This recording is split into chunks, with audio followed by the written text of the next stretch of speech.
दोस्तों, इस बार के 2025 के महाकुंभ की बहुत ज़्यादा चर्चा बनी हुई है और ये बहुत ज़्यादा चर्चा का विषय बना हुआ है क्योंकि 12 साल बाद ये महाकुंभ आया है।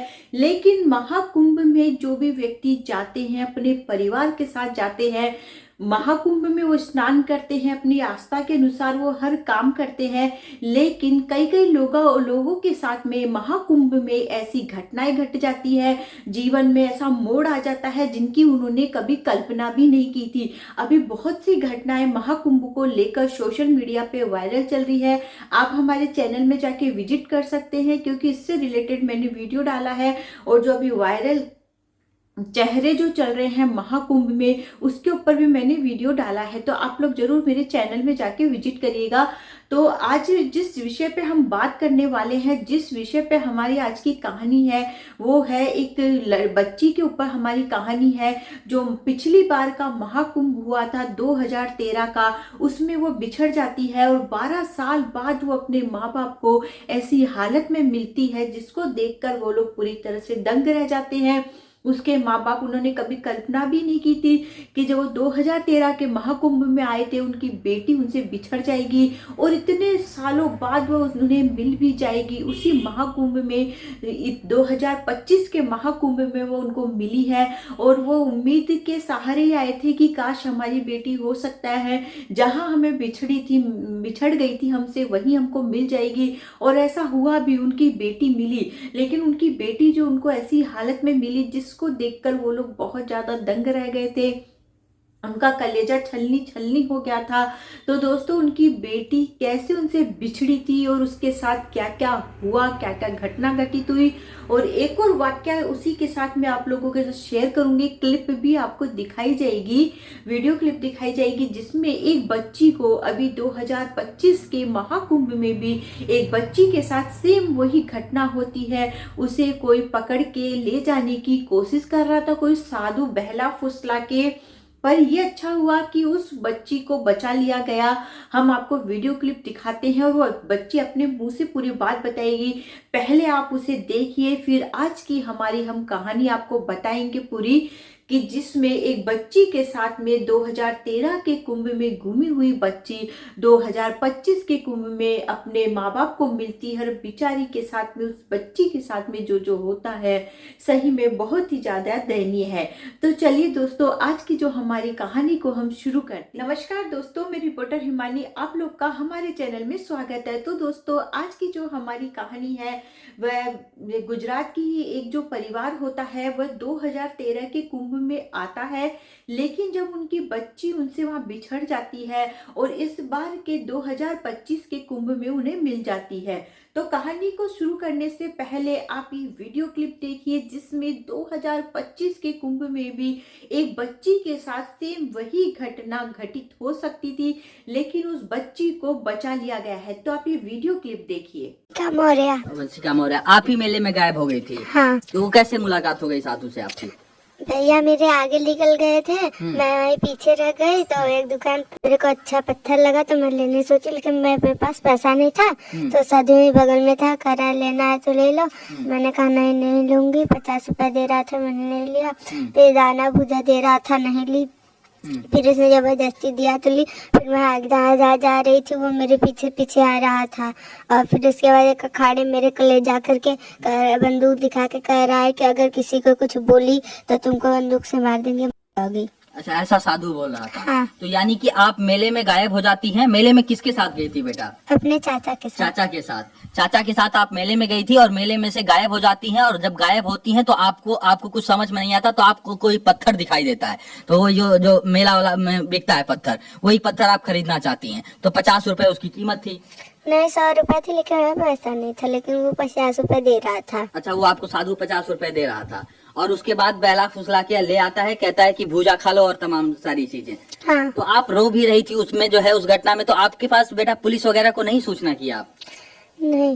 नहीं समझ में वहीं आया? बगल में मीडिया वाले बैठ करके खाना खा रहे थे। मैं जब रोने लगी तो मीडिया वाले आ गए। हाँ। कह रहे क्या बात है, क्यों रो रही हो? तो मेरे को बोलने ही नहीं दे रहा है, अपने बोले पड़ा है।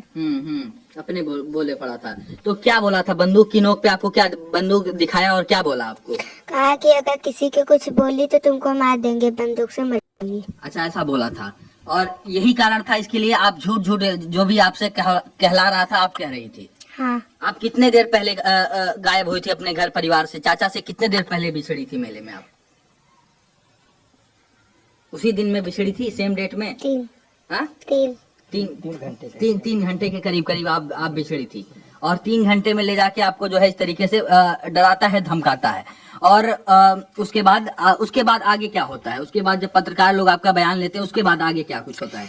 तब हमको वो मेरे को लेकर जाए, पत्रकार को एक साधु था उन लोगों को मारने लगा। अच्छा, तो पत्रकार की पिटाई हुई इसमें? हाँ। पत्रकार को मारा गया। फिर उसके बाद वो मेरे को ले जाने अच्छा, लगा। साधु और पत्रकार में कुछ झड़प हुआ था क्या? लास्ट में वीडियो कट होता है, उसके बाद आगे वहाँ शायद कुछ झड़प होती है। मेरी बातचीत हुई थी, उन लोग भी कह रहे थे ऐसा।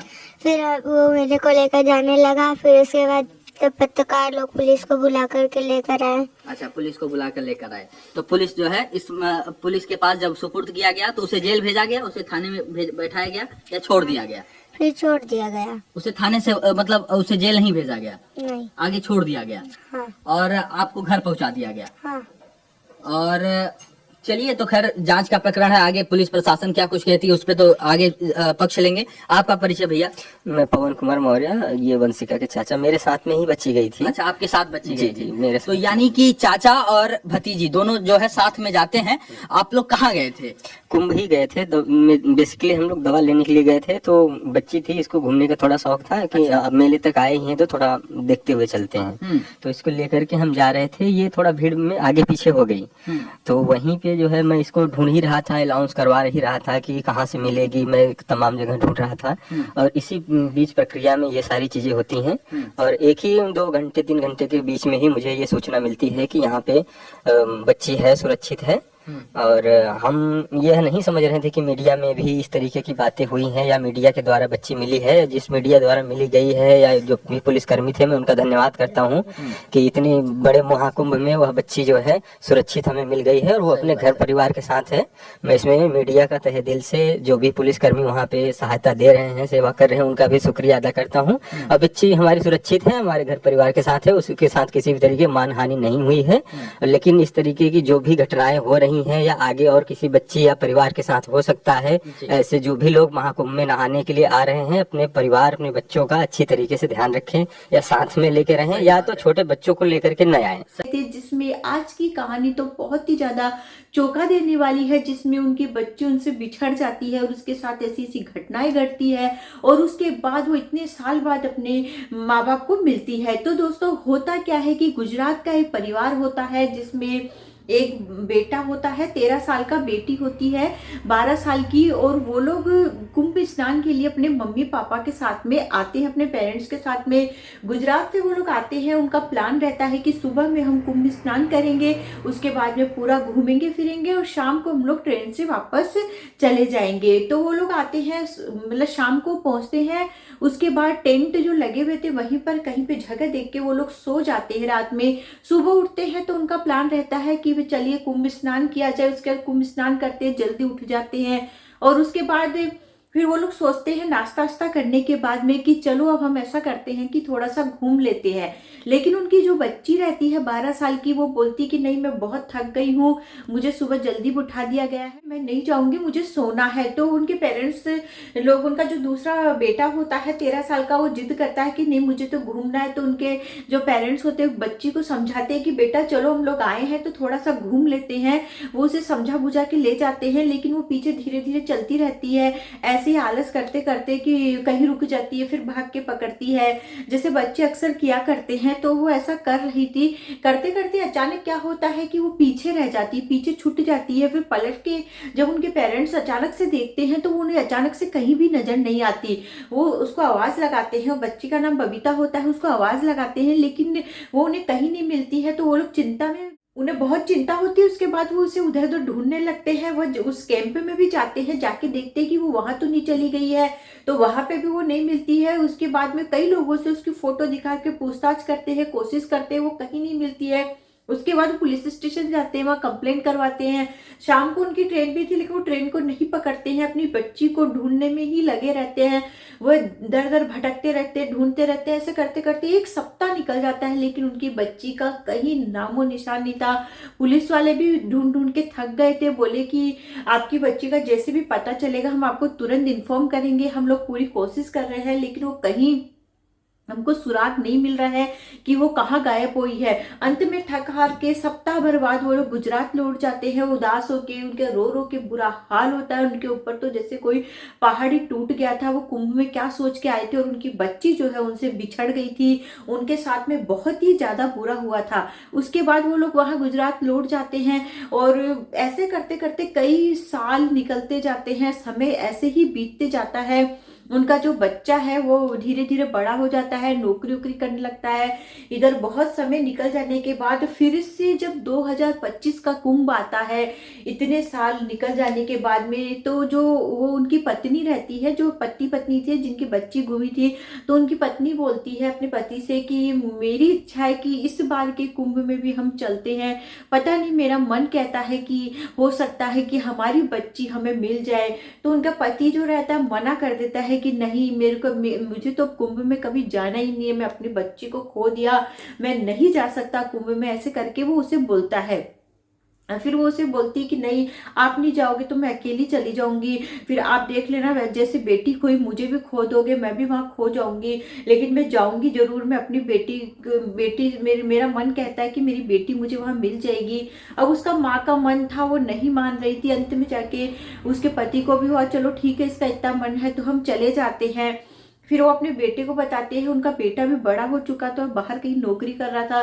तो वो भी बोलता है कि ठीक है, आप दोनों चले जाइए, मैं पैसे भिजवा देता हूँ, टिकट बनवा देता हूँ, आप लोग चले जाइए, आप लोग का मन है तो। फिर वो दोनों वहां जाते हैं कुंभ में, एकदम उदास रहते हैं क्योंकि पिछली जो यादें हैं उनके मन में कहीं ना कहीं वापस रिपीट हो जाती है। तो बहुत ज्यादा उदास हो जाते हैं कि यहीं आके हमने अपनी बेटी को खोया था। मतलब कुंभ स्नान करते हैं लेकिन वो एक उमंग जो रहती है वो नहीं रहती है। इत्तेफाक से क्या होता है कि जैसे उनकी माँ कुंभ स्नान करके बाहर निकल रही रहती है, अचानक एक लड़की उसकी तरफ दौड़ते हुए आती है और उसको एकदम से लिपट जाती है। वो देखती है कि वो लड़की जो रहती है वो उसकी बेटी रहती है। वो अचानक से उसे पहचान लेती है, वो भी उसको देखकर पहचान जाती है। हालांकि वो बड़ी होने के बाद उसका रूप रंग सब चेंज हो गया था, शक्ल पूरी बदल चुकी थी, लेकिन वो अपनी माँ को पहचान लेती है। फिर उसकी माँ उसे पहले पहले नहीं पहचान पाती है, तो पूछती है कि आप कौन हो, क्या हो, तो बताती कि मैं आपकी बेटी हूँ माँ, मैं बबीता हूँ। ऐसे करके मैं आप लोगों से यहाँ से बिछड़ गई थी कुंभ मेले में। फिर वो उसे अपनी बात बताती है, परिचय देती है, तो उसकी माँ भी फूट फूट के रोने लगती है। उसके पिताजी भी आ जाते हैं, बोलते हैं कि पिताजी मैं बबीता हूँ, मैं आप लोगों से बिछड़ गई थी, यहाँ कुंभ के मेले में पीछे छूट गई थी, बिछड़ गई थी। फिर वो बोलते कि बेटा तू कैसे बिछड़ गई थी, तू कैसे हमसे अलग हो गई थी, क्या हुआ था तेरे साथ में। तभी एक लड़का अचानक से आ जाता है, तो वो बताती कि बेटा ये लड़का कौन है। बोलती है माँ इन्हीं के सहारे में जिंदा हूँ, ये संजय, इन्होंने मेरी बहुत मदद की है। उसके बाद में वो लोग बना उसके बेटे को फोन लगाने लगती, तो मना कर देती कि माँ आप भैया को फोन मत लगाओ क्योंकि मैं अब आप लोगों के लायक नहीं बची हूँ। तो वो लोग रोने लगते हैं, पूछते बेटा ऐसा क्या हो गया। तो फिर वो बोलते कि चलो हम एक जगह बैठते हैं, मैं आप लोगों को पूरी बात बताती हूँ। फिर वो लोग जाके एक जगह बैठते हैं। फिर वो अपनी कहानी सुनाना शुरू करती है कि माँ जब आप लोग के साथ में जा रही थी, पीछे छूट गई थी मैं, तब मुझे 2 आदमी मिले थे। तो वो लोग मुझे बोले कि बेटा तुम्हें जाके कुंभ में कैंप में सोना है, तो तुम ऐसा करो, हमारा भी बैग वहां रखा है, हम लोग जा रहे हैं, तुम हमारे साथ में चलो। वो लोग माँ अपनी मम्मी को बताती कि बहुत देर से हमारा पीछा कर रहे थे, मुझे नहीं मालूम था, और वो लोग मुझे वहां ले जाते हैं, मतलब ले जाने के लिए बोलते हैं, लेकिन वो मुझे वहां न ले जाकर वो मुझे दूसरी तरफ में कुछ मतलब वो उसको कुछ सुंघाते हैं, रुमाल में डालकर वो बेहोश हो जाती है। और वे लोग उसे दूसरी जगह ले जाते हैं। बाहर एक गाड़ी खड़ी रहती है और उसे गाड़ी में बैठा के वो लोग ले जाते हैं। वो लोग खुद तो जो उस बच्ची के साथ गलत करते करते उसके अलावा उसे अलग अलग जगहों पे ले जाकर बेचा जाता है। कभी उसे पश्चिम बंगाल ले जाते हैं, कभी दिल्ली, कभी बिहार, कहाँ कहाँ ले जाके उस बच्ची के साथ में बहुत ज्यादा शोषण किया जाता है। ऐसे करते करते वो बताती कि 3-4 साल तक मेरे साथ कंटिन्यू यही होते रहता है। कभी कहाँ कभी कहाँ, कभी कहाँ मुझे बेचा जाता है, कभी कहाँ, और मैं बहुत ज़्यादा प्रताड़ित होती ही रहती हूँ। उसके बाद एक जगह कोठे पे जहाँ वो रहती है वहाँ पे एक दिन उसकी मुलाकात संजय से होती है। संजय को अब जब अपनी आप बीती बताती है तो संजय का मन पिघल जाता है और वह धीरे धीरे उसे पसंद करने लगता है। जब वह कोठे पे रहती थी तो उन्हें कोई बाहर कभी बीमार हो जाने पे किसी भी काम से बाहर जाना रहता था तो एक आदमी उनके साथ जाया करता था। संजय उस आदमी से कांटेक्ट करता है, बोलता है कि तुम मुझे पैसे ले लो, जितने पैसे लेना है ले लो, मुझे इस लड़की को छोड़ना है यहाँ से, मैं इसे अपने साथ ले जाना चाहता हूँ, मैं इसे पसंद करता हूँ। तो वो वो बोलता है तुम कितने पैसे लोगे। वो 5 लाख मांगता होता है। 5 लाख तो मेरे लिए बहुत ज्यादा हो जाएंगे। अंत में 2 लाख में सौदा तय होता है। फिर वो उसको उनके चंगुल से निकालता है, निकाल के वह उससे शादी करता है, उसे अपने गांव बिहार लेके जाता है और उसे बहुत अच्छे से रखता है वो संजय नाम का लड़का। उसके बाद वो उसे बोलता भी है कि चलो कि मैं तुम्हें तुम्हारे माँ बाप से मिला लाता हूँ, लेकिन वह खुद ही मना कर देती है कि मैं अपने माँ बाप से मिलके क्या करूंगी, मैं क्या उनसे बोलूंगी, मैं तो उनके लायक की ही नहीं बची हूँ। लेकिन कहीं ना कहीं उसके भी मन में बात आती है कि इस बार के कुंभ में हो सकता है कि मेरे माँ बाप यहाँ आएंगे तो मैं उन्हें एक बार देख लूंगी, उनसे मिल लूंगी, वही मेरे लिए काफी रहेगा। इसी उम्मीद के सहारे वो आती है और वही उनके माँ बाप से उनका मिलाप हो जाता है। उसके बाद उनके माँ बाप उसे गले लगाकर फूट फूट के रोते हैं और वो लोग संजय को भी धन्यवाद देते हैं कि बेटा तुम्हारी वजह से आज हमारी बेटी हमसे मिल पाई है, हम तुम्हारा ये उपकार जीवन भर नहीं भूलेंगे। तो फिर वो उसे बोलते हैं कि बेटी तू चल, अपने भाई से भी मिल, तू चल थोड़े दिन गांव, अपने गांव चल, गुजरात चल, हम चाहते कि कुछ दिन हमारे साथ रहे, फिर तू वापस चाहे से संजय के पास चली जाना, इतने साल बाद तू हमसे मिली है। उसके बाद अभी वो लोग कुंभ में ही है और उसका जो भाई है जब उसे भी खबर पता चली कि उसकी बहन मिल गई है तो तुरंत उससे कुंभ में मिलने आ गया है। अभी वो लोग कुंभ में ही है और वो सब मिलने के बाद बहुत ज़्यादा खुश है और संजय भी बहुत खुश है कि उनके परिवार वाले उनसे मिल गए हैं। और सबसे ज़्यादा तारीफ तो संजय नाम के लड़के की जाती है कि वो कितना अच्छा इंसान है जिसने एक लड़की की जिंदगी बना दी। बेचारी एक निर्दोष लड़की कहाँ कुंभ में अपने माँ बाप के साथ में आई थी और उसके साथ बिचारी के साथ में इतना ज्यादा बुरा हुआ। तो दोस्तों आप भी यदि अपने परिवार के साथ कुंभ में जाते हैं तो बहुत सावधानी रखिए, क्योंकि जो कुंभ में अच्छे लोग भी रहते हैं, बुरे लोग भी बहुत आते हैं, धोखेबाज पाखंडी टाइप के लोग भी बहुत आते हैं कुंभ में धोखाधड़ी करने के लिए, जालसाजी चोरी करने के लिए। तो आप लोग सावधानी रखिएगा, ध्यान रखिएगा अपने परिवार वालों का। इस कहानी को सुनाने का उद्देश्य दोस्तों आप लोग को सतर्क करना है, आप लोगों का दिल दुखाना नहीं है। तो वीडियोस को ज्यादा से ज्यादा शेयर करना अपने परिवार वालों में न भूले, चैनल को सब्सक्राइब कर ले। मिलते हैं अगले वीडियो में। बाय बाय दोस्तों।